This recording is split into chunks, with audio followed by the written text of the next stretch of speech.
رسول اللہ صلی اللہ علیہ وسلم کا اعلان حق۔ ایک دن نبی کریم صلی اللہ تعالی علیہ وسلم نے ممبر پر چڑھ کر اول تو خدا کی حمد و ثنا کی، پھر فرمایا ابو بکر کہاں ہے؟ ابو بکر بولے یا رسول اللہ میں حاضر ہوں۔ فرمایا میرے پاس آؤ۔ حضرت ابو بکر صدیق حضور کے پاس آئے، حضور نے انہیں سینے سے لگا لیا اور دونوں آنکھوں کے درمیان بوسہ دیا اور پھر بلند آواز سے فرمایا اے مسلمانوں کے گروہ، یہ ابو بکر صدیق ہے، مہاجرین اور انصار کے بزرگ اور شیخ ہیں، یہ میرے سچے دوست اور ہمدرد ہیں۔ جس وقت لوگوں نے مجھے جھٹلایا انہوں نے میری تصدیق کی، انہوں نے جان و مال سے میری خیر خواہی کی، میرے خاطر بلال کو خریدا اور اسے آزاد کیا، تو سن لو ان کے دشمن پر خدا کی پھٹکار ہو، خدا ایسے شخص سے بیزار ہے اور میں بھی بیزار ہوں۔ تم لوگوں کو چاہیے کہ میرا یہ اعلان سب کو سنا دو۔ پھر فرمایا عمر کہاں ہے؟ عمر بولے میں حاضر ہوں۔ فرمایا میرے پاس آؤ۔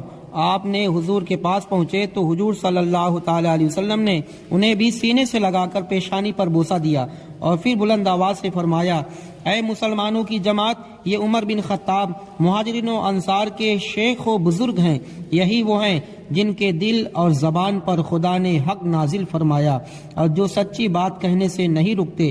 تو سن لو، جو ان کا دشمن ہے خدا اور اس رسول کا بھی وہ دشمن ہے، اس سے بھی میں بیزار ہوں اور خدا بھی بیزار ہے۔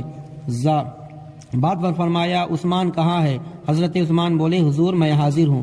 فرمایا میرے پاس آؤ، اور حضرت حضور عثمان کو حضور کے پاس گئے تو حضور نے انہیں بھی ان کے پیشانی پر بوسہ دیا، اور یہ عثمان مہاجرین اور انصار کا شیخ اور بزرگ ہے، یہی وہ شخص ہے جن سے آسمان کے فرشتے بھی حیا کرتے ہیں، یہی وہ ہے جن کے نکاح میں میں نے خدا کے حکم سے 2 بیٹیاں دی اور ان کو اپنا داماد بنایا، سن لو ان کے دشمن پر بھی خدا کی لعنت ہو۔ اس کے بعد فرمایا علی کہاں ہے؟ حضرت علی بولے یا رسول اللہ میں حاضر ہوں۔ فرمایا میرے پاس آؤ۔ حضرت علی حضور کے پاس گئے تو حضور نے انہیں بھی سینے سے لگایا، پیشانی کو چوما اور بلند آواز سے فرمایا اے مسلمانوں کے گروہ، یہ علی ابن ابی طالب ہیں، مہاجرین و انصار کے شیخ اور برگزیدہ ہیں، یہ میرے بھائی اور میرے چچا کے بیٹے اور میرے داماد بھی ہیں، میرے گوشت اور خون ہیں، یہ اللہ کے دشمن کے لیے تلوار ہیں، یہی شیر خدا ہیں، سو سن لو ان کے دشمن پر خدا کی لعنت، اس سے میں بھی بری ہوں اور خدا بھی بری۔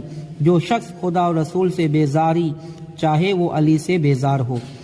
رسول اللہ صلی اللہ علیہ وسلم نے علی الاعلان اپنے چاروں یاروں کے مرتبے کو بیان فرمایا اور مسلمانوں کو خبردار کر دیا کہ ان سے محبت رکھنا اور ان سے عداوت اور بیزاری اور موجب لعنت ہے، لہٰذا ہر مسلمان کو چاہیے کہ رسول اللہ صلی اللہ علیہ وسلم کے چاروں یار سے محبت کرے۔